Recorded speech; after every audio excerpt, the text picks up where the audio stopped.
So the IPL 1000 is right around the corner, and you're curious to catch up as to what is meta, or at least getting a starting point as to what kind of team compositions you might want to build. Well, that's what we're going to be going over right here, right now. Thanks to a different website, actually. We're not going to be doing this in the team builder inside of Illuvium this time. This time we are going to be using Illuvium Vault, as we have number 5 here, which is going to return from the last couple of weeks. This is going to be your Harbinger Steam style, which is basically centered around this Umber, making this thing an absolute beast, throwing all of your augments onto it. And one thing I learned over the last IPL, actually, throwing your attack damage augments onto the Umber, because I was mistaken a little bit in a couple of videos where I'm saying you want to buff this thing up with Omega Power. That is completely wrong. It actually does not scale. Its ability does not scale very well off of Omega Power. So, get attack damage on this thing, and it turn it into a snowballing monstrosity. And with this, your Ranger is going to be getting the Aqua Blaster as their weapon. They want to get the Aqua Blaster on this thing, eventually bonding yourself to your Singe or to your Seer if you happen to find it. This way you get 2 Steam extremely quickly, and it will be able to help this Umber in terms of snowballing. You do have some additional backup here as well. Of course, Mamu is going to be here for that 3rd Harbinger once you get it evolved. I would have the fully evolved one, but it looks like the picture for it is not showing up here. But you do need to fully evolve the Mammoth if you do want to get Harbinger 3. If you want to get Steam up to 3, which I definitely recommend, you do end up needing Dual F, which is of course a tier 5 fully evolved Alluvial. So that is going to be rather expensive, but at least in the early game, your units are relatively solid and they're relatively cheap. Wrap up the kind of squad in terms of support. You do have the Gazier or the Flood or the Ebb. You want some sort of additional healing, or at the very least, you use this thing to absorb other Invoker shots, say maybe other Sinolfs or other spellcasters. Just have it there to help deflect and help mitigate the damage, and heal your team up at the same time, so that when it comes to the late game, that is when you're going to shine. Majority of your Alluvials here, when the game is in its late stage, will die relatively quickly. But it's all just a matter of, did you buy enough time to let Umber snowball? And if the answer is yes, you're doing the composition correctly. Number 4 here for our teams. We're going to hop on over in just a second here. This is going to be your Verdant Vanguard. So this here, you're just trying to rush 7 rogues and as quickly as possible and get your tank, get your Kling up to a Twine at the very least. Late game, you can absolutely grab the Gnarl, but the purpose of this Gnarl is literally just throw it to the wolves and let it die, so that the Verdant Puddle does end up getting plopped down in the dead center of the field. You'd eventually bind your Ranger to it as well. That's how you get Verdant very early as well. And then you just let your rogues go nuts. You have, of course, the Penguin, notoriously a very strong hyper carry if you do happen to have the augments to get the job done. But even some of these earlier stage Alluvials, like Exalted Gorilla, is so good at finding squishies, taking them down extremely quickly. The Gyro, or even just Revo, you just need Revo really to make this work. But once you get that plus a Quinks, being able to add Dust to your team makes it so that it's basically a utility Alluvial by blinding other Alluvials. Jacondi almost acts like a pseudo tank of sorts. It does have some pretty decent damage too, don't get me wrong. But its ability to just pop in and out with its Omega ability going targetable does kind of help distract. Rampfire, of course, is one of the kings of the game if you can happen to get it evolved, perfect for destroying bunker compositions. Alongside the big tank here on the rogue team, the Malura. This one is almost a must-have. This team is too squishy without it. You definitely want it. And additionally, it does have another Vanguard proc. So optimally, you can get up to 3 Vanguard with this without a chip, and having Slash in be the hyper carry.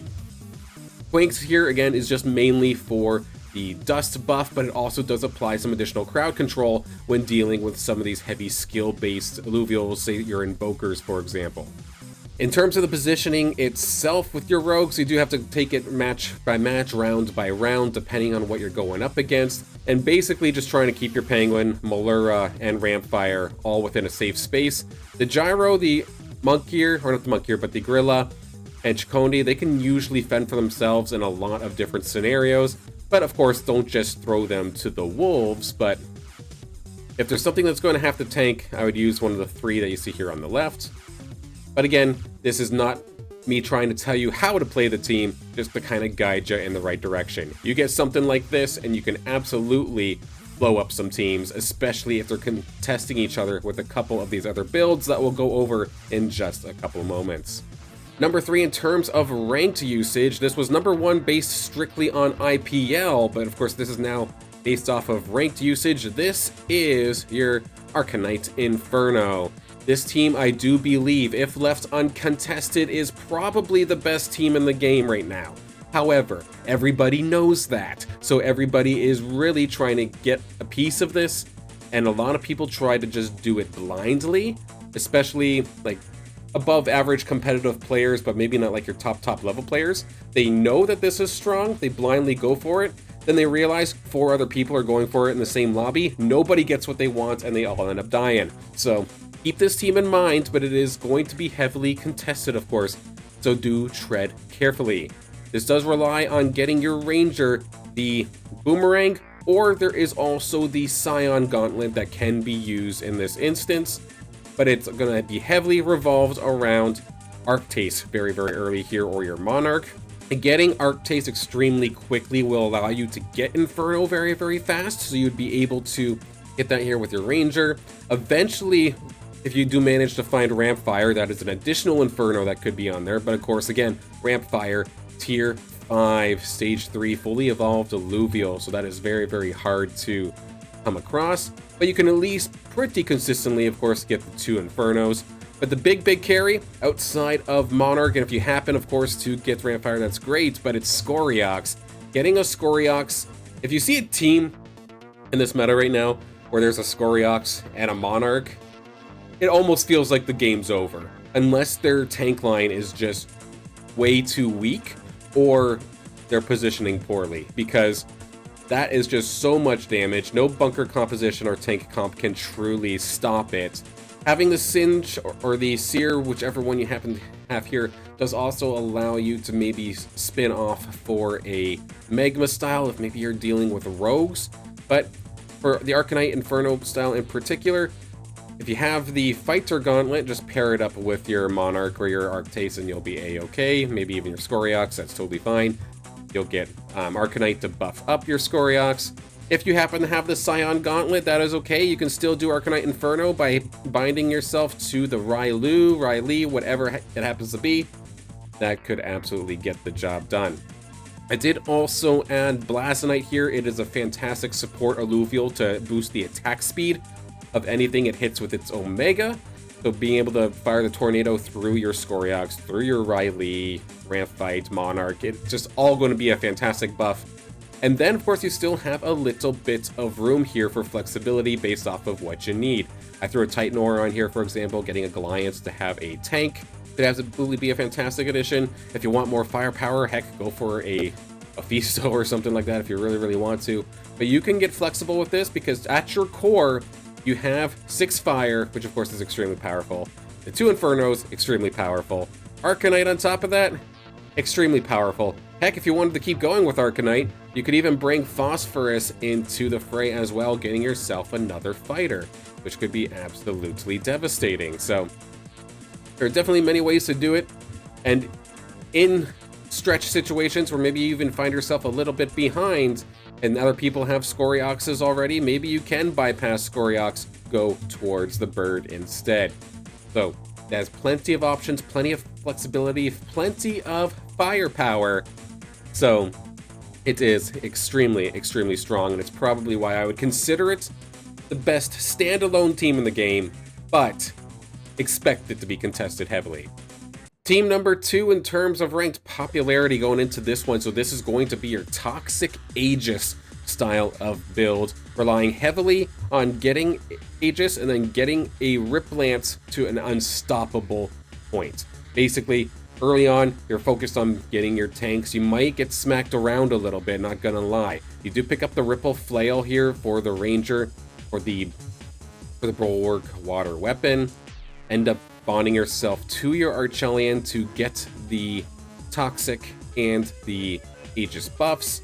And this way, basically anything that, of course, these two units are touching, whatever unit is closest, they will share some of their stats with, whether that be their tankiness, attack speed, or I think even attack damage, all gets buffed. So getting that, pumping it into a damage dealer, which in this instance here is going to be Riplance, that Toxic Berserker could go absolutely bonkers if left alone, especially if you eventually later on down the road end up getting Blotto, so that's the fully evolved version of Hetty. If you happen to get that, that is a third Aegis, and a very, very tanky Aegis at that can share its stats over. So this does take a little bit of time to ramp up, but eventually you get into a spot where Riplance becomes basically unstoppable. But even the late game, an option that can even happen here is, say if you do end up finding Phosphorus, you can change it so that you have, instead of Riplance being the super carry, switch that over to Phosphorus instead, and it can absolutely shred a bunker composition, shred fighters, shred rogues. It is extremely, extremely powerful. But you lose the Toxic there, but of course you're keeping Riplance anyway, so the Toxic is still going to be applied, but you would be then supercharging your Phosphorus. It's an interesting one. I see this a ton on the ladder, and it makes sense why it's number 2 currently on our rankings for ranked usage and performance here as we get ready to go into the IPL. And of course, once again, the one thing I do want to stress is I'm not here to tell you how to play the game. I'm just here to guide you into the right direction so that your creativity can then take over from there. So we have a lot of Luvios on the board, but you can splash things in and out. That's why a lot of these teams, when I'm talking about top teams, I don't put a full Illuvio list for each team, because there's a core center that you do need to focus on, but other things could absolutely be splashed in. But of course, that was team number 2. How about the most used team that showed up big time in the IPL last weekend, and it looks like that's translating over into ranked play as well, and that is Invokers. The Spellcasters are finally having their time to shine, and if they get the opportunity to roll, they feel basically unbreakable, unstoppable, and it is a very scary instance here. You start yourself off by getting the Emberling Rod. This thing used to be terrible, and even still can sometimes be a little bit inconsistent, but being able to get the Emberling Rod, having the Nature attached to a Scion, that is a rare combination. The only other way that you can get a Nature Scion in the game is if a Flish is actually available as a tier 0, and I don't think you necessarily wanting to run a tier 0 in your composition in the late game. So having the Emberling Rod is definitely clutch. You can start this thing off by going for Harbinger. So you can very, very quickly have a Axon on a team. You don't have to invest into Axodon. I have it here just as a placeholder, but by having Caradulo on your team, as long as you bind yourself to basically any of your water tanks, so whether it be Caradulo, whether it happens to be Axodon or Axon, you would have Toxic extremely quickly, you'd have Harbinger extremely quickly, which of course Harbinger, the lower you get, the tankier you get, and the more damage your spells do. So your potential for late game clutch moments as the Ranger being your carry is much, much higher. It can help you survive that early game. Going into the mid game, it's kind of just trying to build your tank line as best as possible without actually spending and really rolling onto it. Like I have, say, Archelion here. You don't need Archelion. You can just stick with Archos and be completely fine. But with your tank line, you can have the middle stage evolutions and be fine for a while. Of course, if you happen to invest and get some serious tanks, it could be incredible, but the main thing you want to invest in the early game at least, is going to be finding Sepphoris, which thankfully for the most part outside of Invoker players is not necessarily the most heavily contested unit. A lot of people will splash and just grab Tianti relatively early, but they don't really go much further than that. A couple of early rolls could very well lock you up to Sepphoris. Once you get Sepphoris, that's when you can attune yourself to the Sepphoris, and this way you now have but would end up being Bloom. So the Bloom's not going to do you anything off the rip, but you are going to get Invoker, and that is what's going to let you start snowballing and having each of your casts just hit that much harder and harder. Like, getting into the later levels with a decent economy is going to be the goal here, because you do eventually want to get your Dual F, or at least a Sinalf, because that will get you Invoker. So the middle stage evolution there of Alfie could very well do it. But in order to get Invoker with the Squiz line, you do need a Fisto, so a very, very expensive unit. But even getting 3 Invokers, say you do end up finding Sinalf, which is a little bit easier, that is very, very scary to deal with. Heavy firepower, especially the longer the game goes on. Then it's just a matter of, okay, you've got the damage, do you have the tank and sustain to actually hang on for some of these fights? Because you're going to be dealing with Arcanite Infernos, you're going to be dealing with Rogues and Unstoppable Rakes. Can you actually get the job done and shut those down, withstand the onslaught, and then after a couple seconds into the round, show up there with those big Ophisto Omegas, or that big shot from your Dual F? Heck, even your Ranger is still extremely valuable in the late game.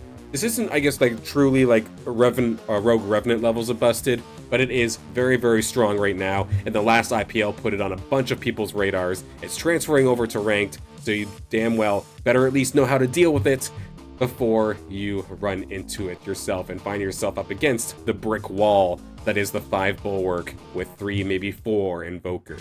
Is our top teams going into the IPL 1000, of course, happening later on this week. Friday, of course, again, is the sit and go qualifier, completely free to play. Anybody can join and try to take their crack at what is a massive prize pool, including as well some massive IPL points to try and get yourself into the World Championships, as the season is almost over. Right around the corner, we've got this week, and then we've got the final cut, like last chance qualifier the week after. Then it's Worlds, so it should be an absolute great time. Next week we'll cover the teams once again, see what's changed, if anything's changed at all. But again, if this helped you, whether this be subscribing on YouTube or following on Twitch, whatever have you, a pleasure if you were to be able to subscribe or follow, and love to hang out with y'all again. But until then, I'll see you in the next video.